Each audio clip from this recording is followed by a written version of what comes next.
오늘 봉독해 드린 말씀을 보면 사도 바울이 에베소 지역에서 복음을 전합니다. 하나님의 말씀을 강력하게 전하는데 이 복음이 전해지면서 많은 열매들이 나타나게 됩니다. 이 말씀을 묵상하려면 사도행전 그 20장까지 같이 보아야 되는데, 사도 바울이 에베소에서 3년 동안 말씀을 가르칩니다. 두란노 서원에서 말씀을 가르치고요. 여기서 볼 수 있는 것이 뭐냐면, 교회가 능력을 소유하고 교회가 부흥하는 것은 어떤 프로그램이 좋아서 되는 게 아니라 말씀이 살아있어야 된다는 겁니다. 물론 프로그램이 나쁜 건 아닙니다. 프로그램도 좋고요. 말씀이 있는데 프로그램까지 있으면 그건 금상첨화가 되겠죠. 그러나 프로그램보다 더 중요한 것이 뭐냐면 말씀입니다. 사도 바울이 그 지역에서 열심히 말씀을 가르칩니다. 그래서 이렇게 말씀을 가르침으로 인해서 어떤 일이 일어났는가? 이게 이제 오늘 봉독한 말씀의 내용입니다. 사도 바울이 병자도 많이 고치고 또 다른 일들도 많이 했지만 정말 주력했던 것은 하나님의 말씀입니다. 말씀은 하나님의 능력입니다. 말씀 자체가 능력이기 때문에 말씀이 전파되는 곳에는 반드시 능력이 나타나게 되어 있습니다. 그러면 사도 바울이 이렇게 열심히 말씀을 가르침으로 인해서 어떤 일들이 일어났는가? 오늘 이 말씀을 통해서 볼 수 있는 것은 하나님의 능력이 나타났다는 겁니다. 말씀을 가르칠 때에 하나님의 능력이 나타났습니다. 오늘 말씀을 보니까 사도 바울이 담대히 하나님의 말씀을 전했다, 그렇게 기록을 하고 있습니다. 담대히 전했다 하는 것은 기탄 없이, 막힘 없이 아주 모든 것을 철저하게 증거했다 하는 거죠. 다른 성경에 보면 큰 권능으로 전했다, 이렇게 기록이 되기도 했습니다. 이것을 보면요, 복음은 능력을 가지고 있다 하는 것을 알 수가 있습니다. 사도 바울이 전한 게 뭐냐? 하나님 나라입니다. 하나님의 나라. 이게 복음의 핵심이 뭐냐면 하나님의 나라입니다. 이 하나님의 나라를 위해서 예수 그리스도가 오셨다는 것, 그리고 예수 그리스도는 하나님 나라의 핵심이라는 것, 그런데 예수 그리스도를 유대인들이 죽였다는 것, 이게 말씀이고 복음이죠. 이것을 열심히 증거합니다. 예수님이 하나님 나라의 중심이라는 것, 이렇게 하나님의 말씀, 복음을 전할 때 어떤 일이 일어났느냐? 능력이 나타나기 시작합니다. 우리가 능력을 체험하기 원한다면 하나님의 말씀을 들어야 되고 읽어야 되고 받아야 됩니다. 오늘 말씀의 11절 말씀을 보면 하나님이 바울의 손으로 놀라운 능력을 행하게 하시니 그랬어요. 말씀이 들어가니까 하나님께서 능력을 주시는데 놀라운 능력을 행했다. 놀랍다는 것은 뭐냐면 우리가 생각했던 기준치를 넘어섰다는 겁니다. 기준치를 넘어서지 않으면 놀라지 않습니다.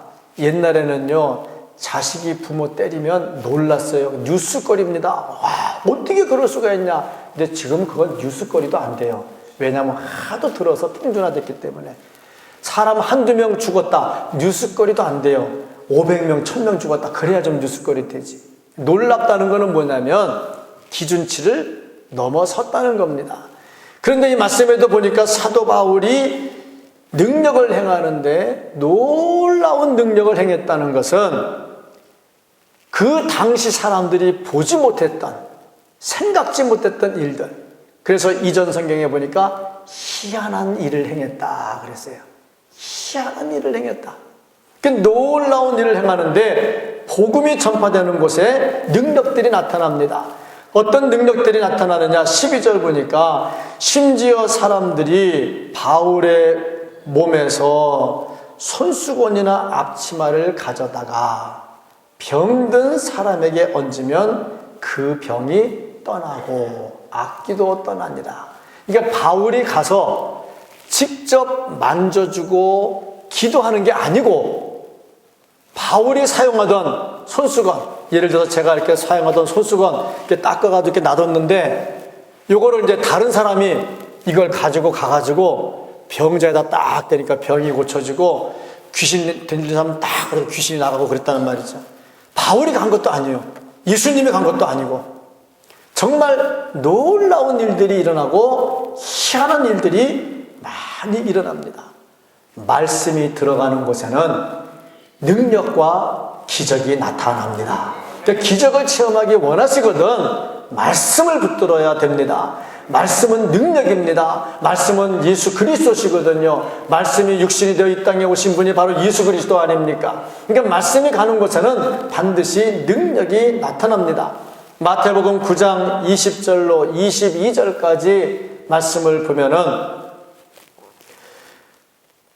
12해 동안이나 혈루증으로 앓는 여자가 예수의 뒤로 와서 그 겉옷가를 만지니 이는 제 마음에 그 겉옷만 만져도 구원을 받겠다 함이라.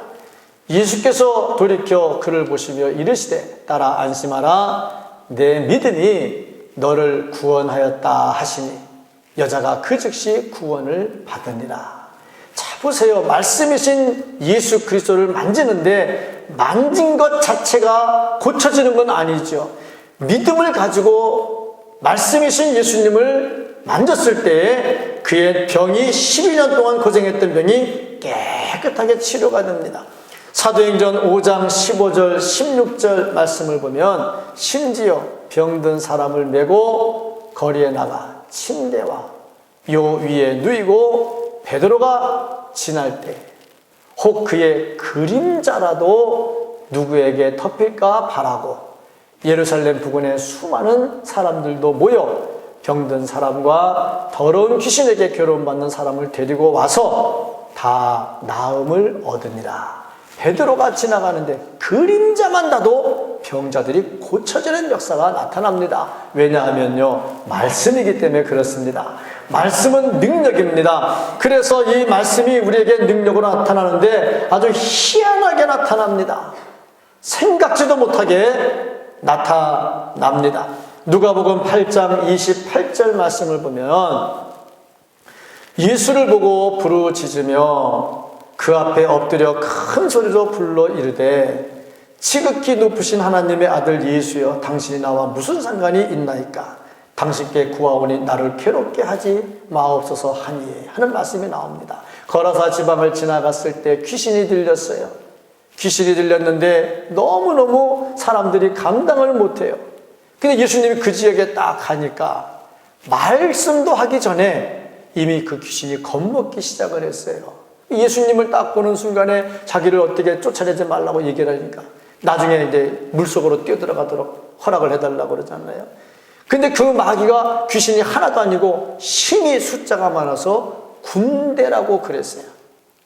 그러니까 아무리 세상의 권력이 강하고 사탄의 세력이 강하고 아무리 그래도 예수 그리스도의 능력 앞에는 아무런 맥을 못 춘다 이 말입니다. 그러니까 말씀이 우리에게 있으면요 우리에게도 능력이 나타날 줄로 믿습니다. 이 말씀의 능력을 누가 능가할 수 있겠습니까? 말씀은 능력입니다. 능력을 체험하기 원하시거든 말씀을 붙드시기를 축복합니다. 바울이 수건과 앞치마만 갖다가 얹어도 병자들이 고침받는 역사가 나타나는 것은 정말 하나님의 능력이 얼마나 큰가 하는 것을 알 수가 있습니다. 우리가 정말 능력을 체험하기를 원한다면 말씀을 받으시고 말씀을 믿으시기를 바랍니다. 능력입니다. 다음으로 이 말씀이 우리에게 주는 것은 이렇게 말씀이 나타나니까 사이비 집단들의 정체가 드러나고 다 무너지게 되더라 하는 겁니다. 말씀의 능력이 나타나니까요 뭐든지 소문나면 짝퉁 나오게 돼 있습니다. 짝퉁은 유명 메이커의 짝퉁이지 싸구려 제품의 짝퉁은 없어요. 복음이 진짜니까 복음을 가지고 짝퉁을 또 만드는 게 나옵니다. 오늘 말씀해 보니까 스게와의 7 아들이 또 짝퉁 짓을 했습니다. 바울이 이렇게 능력을 행하고 귀신 쫓아내고 병자 고치는데 스게와는 그 제사장이라 그랬는데 이 사람이 진짜 제사장인지 아닌지는 잘 몰라요. 그냥 자칭 제사장이라고 했는지 잘 몰라요. 중요한 것은 7 아들이 있었다는 것은 숫자가 많다는 것이고 그만큼 힘이 강했다는 겁니다. 그 당시에 영향력이 있었다는 거지요. 뿐만 아니라 그 당시에 이 스게와의 7 아들뿐 아니라 다른 마술사들도 마술을 행하면서 귀신의 힘을 빌려가지고 귀신을 쫓아내기도 했어요. 병도 고쳤어요. 마술로 병도 고쳤습니다. 자, 그러다 보니까 사도 바울이 고치는 것을 가만히 보니까 자기네하고 수준이 다른 거야. 자기네는 마술 아닙니까? 마술은 속이는 거거든요. 마술은 속이는 겁니다. 근데 자기들 기술로 사도 바울을 보니까 이거는 급이 다른 거야. 수준이 다른 거야. 그래서 어떻게 하나 봤더니 아무 방법이 없고 예수의 이름으로 하는 거예요. 예수의 이름으로. 그러니까 우리도 한번 해보자. 그래서 이제 흉내내는 사람들이 많았는데 스게와의 7 아들도 흉내를 냈어요. 귀신 들리는 사람한테 가가지고 예수의 이름으로 명하노니 나가라 그랬어요. 그랬더니 그 귀신이 내가 예수도 알고 바울도 아는데 너 누구냐 이렇게 된 거예요. 여기 보면요 귀신도 예수님 압니다. 귀신이니까 귀신같이 알아요. 예수님을 안단 말이지. 그러면서 이 귀신이 어떻게 했냐면 스게와의 7 아들에게 달려들어서 집 누르고 막 옷을 다 벗겨버리고 정말 엄청난 시련이 일어났습니다. 이것을 성경 원어에 보니까 트라우마라고 번역이 됐어요. 트라우마는 우리가 무슨 과거에 황당한 일 당했으면 갑자기 뭐 꿈도 꾸고 갑자기 무슨 일이 생기면 막 정신적 고통당하는 걸 그 트라우마라고 그러잖아요. 트라우마가 일어났어요. 엄청난 일들이 일어났습니다. 그래가지고 살려달라고 나 살려달라고 막 도망을 가버렸지요. 이런 일들이 일어났습니다. 여기서 볼 수 있는 게 뭐냐면 말씀이 있는 곳에는 반드시 사이비가 나타난다 하는 거예요. 이런 사이비에게 속아 넘어가서는 안 되고 끌려 들어가서도 안 된다 하는 겁니다. 그러려면 이 사이비 온갖 이단과 사이비를 구별해서 그들에게 따라가면 안 돼요. 그런데 그렇게 하려면 어떻게 되느냐? 그래서 온갖 이단 사이비들의 전략을 알아야 됩니다. 이단 사이비들의 전략이 뭐냐? 먼저 자기들이 옳다고 이야기를 해요. 그리고 복음이 틀렸다고 이야기를 합니다. 이게 이단 사이비의 특징입니다. 두 번째 보면 기존 교회와 지도자를 비방합니다. 요즘에 뉴스에 보면 교회 지도자들이 얼마나 망신스러운 일을 합니까? 그러니까 그걸 지적을 해가지고 교회를 막 흔들죠. 뿐만 아니라 명분을 내세워서 자꾸 돈을 바치게 합니다. 뭐 이단 집단에서는 뭐 이단이라기보다 뭐 사입이죠. 완전히 예수님 재림한다고 그냥 설교하고 이제 예수님 재림하면 이 세상 재물이 아무 소용이 없다고 다 하나님께 드려야 된다고 해서 헌금 다 받아요. 다 집도 팔고 막 헌금 받는데 그 돈으로 뭐 했냐면 예수님 재림한다고 하는 그때의 중공검사나도록 건축하고 있었어요. 참 난 난감한 일들이 일어나고 있습니다. 그들의 성경이 기존 교회와 달리 새롭다 하는 걸 강조를 하지요. 그러니까 성경을 이상하게 풀어요. 그런데 성경은 성경으로 풀어야 되지만 성경을 풀려면 신학이 있어야 돼요. 물론 성경이 신학보다 더 위입니다. 그런데 성경을 풀어가는 과정에서 푸는 방법들이 있는데 이게 내 맘대로 풀면 문제가 돼요. 그래서 수백 년, 몇천 년 동안에 이 성경을 풀면서 제대로 풀었냐, 잘못 풀었냐 검증을 해요. 그 검증한 것이 신학입니다. 그러니까 신학의 눈을 가지고 성경을 봐야 이단으로 안 빠지는 거예요. 그런데 그들은 신학 자체가 없는 거죠. 그러니까 성경을 엉뚱한 대로 풀어나갑니다. 이게 참 큰 문제라는 거죠. 이런 전략들을 알아야 빠지지 않게 된다. 이렇게 이단들에 빠지면 어떻게 되느냐? 교회가 재미가 없어져요. 교회 오면 시들시들하고 교회에 사랑이 없는 것 같이 느껴지고요. 교회에 대한 험담이 자꾸 나타나게 되고요. 그리고 영적으로 방황하기 시작을 합니다. 정말 진리가 있을까? 정말 하나님이 있을까? 이게 하나님 맞나? 하고 영적 방황이 이루어집니다. 그러다가 마지막에 어떻게 되느냐? 파멸에 빠지게 되더라 하는 겁니다. 그래서 우리는 어떻든지 간에 이렇게 영적 파멸에 빠지지 않도록 복음을 빙자한 잘못된 것들이 나타났을 때는 과감하게 끊을 줄 알아야 돼요. 귀신 들린 사람이 예수의 이름으로 빙자하는 것도 잡아내는데 예수 믿는 우리가 그걸 못 잡아내면 어떻게 되겠습니까? 이단들을 잡아내고 사이비들을 잡아내고 물들지 말고 정말 말씀 안에 바로 서기를 주의 이름으로 축복합니다. 이단에 빠지는 사람이 누굽니까? 예수 안 믿는 사람은 이단에 안 빠집니다. 예수 믿는 사람들이 이단에 빠진단 말이죠.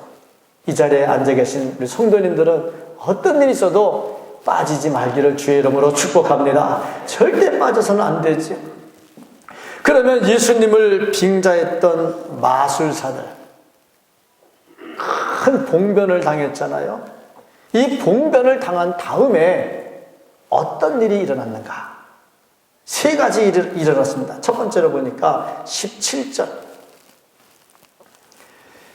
에베소 사는 유대인과 헬라인들이 다 이를 알고 두려워하며 주 예수의 이름을 높이고 귀신이 나타나서 스게와의 7 아들을 뒤엎고 그들이 도망가면서 나타난 현상이 뭐냐? 예수님의 이름이 높아지는 겁니다. 말씀이 들어가니까요, 예수님의 이름이 높아집니다. 둘째로 18절을 보니까 믿는 사람들이 많이 와서 자복하여 행한 일을 알리며 회개의 역사가 일어납니다. 자복합니다. 많은 사람들이 자복을 해요. 실제로 19절에 보니까 또 마술을 행하던 많은 사람이 그 책을 모아가지고 와서 모든 사람 앞에서 불사르니 그 책값을 계산한 즉 은 5만이나 되더라. 자, 이제 마술 행하던 거짓자들이 돌아와가지고 책을 다 불살라버립니다. 사탄의 전략들이 무너지죠. 말씀이 들어가니까요, 예수님의 이름이 높여지고요. 말씀이 들어가니까요, 회개의 역사가 나타나고요. 말씀이 들어가니까요, 사탄의 세력들이 무너지기 시작을 합니다. 은 5만이다 그랬는데 은 5만이 지금 돈으로 얼마쯤 될까? 그리고 계산을 해보니까 노동자 하루 일당을 5만 원으로 계산하면 5만 원 계산하면 은 5만은 25억입니다. 그리고 노동자 일당을 10만 원으로 계산하면 50억입니다. 근데 이 50억이 책값이에요. 책값. 그러니까 이 계산을 해보니까 책 한 권에 10만 원 한다 해도 2만 5천 권이요. 2만 5천 권을 도서실에 비치하면요, 굉장히 큰 도서실입니다. 그리고 책 한 권을 만 원으로 계산하면 25만 권이에요. 25만 권. 엄청난 책입니다. 그 많은 것들을 다 어떻게 했느냐? 아낌없이 불태워버렸어요. 복음이 들어가고 말씀이 들어가고 말씀이 능력이 되니까 그동안에 밥 벌어먹던 잘못된 것들, 나에게 밥줄 대줬던 잘못된 것들, 비록 나에게 밥줄을 주던 것이라 할지라도 잘못된 것인 줄 아니까 복음이 능력이 되니까 전부 다 불태워버렸다는 거죠. 우리도 말씀의 능력이 들어오면 불태울 것들은 불태워야 됩니다. 복음은 능력입니다. 모든 죄악을 다 불태워버립니다. 불태워버릴 수 있는 은혜가 있기를 주의 이름으로 축복합니다. 아울러서 이 말씀을 통해서 한 가지 더 주는 게 뭐냐면 주님의 말씀이 더 흥왕해졌다 하는 겁니다. 복음이 들어가니까 말씀이 더 흥왕해졌다.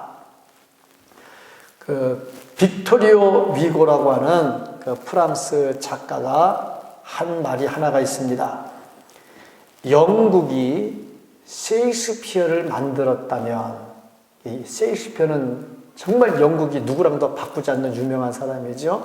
영국이 셰익스피어를 만들었다면 성경은 영국을 만들었다 하는 말을 했어요. 영국이란 나라가 신사의 나라 아닙니까? 그런데 이 나라가 원래는 해적들이었어요. 해적들이었습니다. 그런데 그 해적들이 신사의 나라가 되기까지는 성경이 들어간 거죠. 성경은 능력입니다. 말씀은 능력입니다. 해적의 나라를 신사의 나라로 바꿔버렸거든요. 우리가 잘 알고 있는 성 어거스틴, 온갖 잘못을 저질렀던 성 어거스틴도 말씀이 들어가니까 변화가 되잖아요. 조지 밀러 같은 사람도 그렇습니다. 말씀이 들어가니까 능력이 나타납니다. 베드로가 말씀을 전할 때 3,000명, 5,000명이 회개하는 역사가 나타납니다. 오늘 말씀의 20절 말씀을 보면 이와 같이 주의 말씀이 힘이 있어 흥왕하여 세력을 얻으니라 그랬습니다. 말씀은 능력이 되고 전체적으로 흥왕합니다. 그래서 교회의 부흥도 어디서 시작이 되어야 되느냐? 말씀에서 시작이 되어야 됩니다. 강단에서 흘러나오는 말씀이 살아있는 하나님의 말씀이어야 되고 이 말씀이 능력이 되어야 합니다. 그래야 교회도 흥왕해지게 되는 거죠. 사도행전 6장 7절 말씀을 보면 하나님의 말씀이 점점 왕성하여 예루살렘에 있는 제자의 수가 더 심히 많아지고 허다한 제사장의 무리도 이 도에 복종하니라. 왕성해지거든요. 또 뿐만 아니라 사도행전 12장 23절 24절 말씀은 헤롯이 영광을 하나님께로 돌리지 아니하므로 주의 사자가 고치니 벌레에게 먹여 죽으니라. 하나님의 말씀은 흥왕하여 더하더라. 말씀을 떠난 자는 축 먹어 죽어요. 그러나 말씀을 따라 사는 사람은 점차적으로 더 흥왕해지는 역사가 일어납니다. 하나님의 말씀은 능력입니다. 하나님의 말씀은 권능입니다. 우리가 하나님의 능력을 체험하기를 원한다면 말씀이 살아 있어야 합니다. 저는 한 달 동안 능력에 대해서 말씀을 전했습니다. 여러 가지 말씀을 전했는데 정말 마지막에 남는 게 뭐냐? 말씀은 능력이라는 겁니다. 말씀을 가지고 능력을 체험하기를 주의 이름으로 축복합니다. 행복과 불행이 하나님의 손에 달려 있는데 이 하나님의 손이 말씀을 통해서 우리에게 나타난다 하는 겁니다. 하나님의 말씀 가슴에 부여잡고 하나님의 능력의 손에 힘을 입어서 점차적으로 흥왕해지고 왕성해지는 우리 모두가 될 수 있기를 예수님의 이름으로 간절히 축복합니다. 아멘. 기도하겠습니다.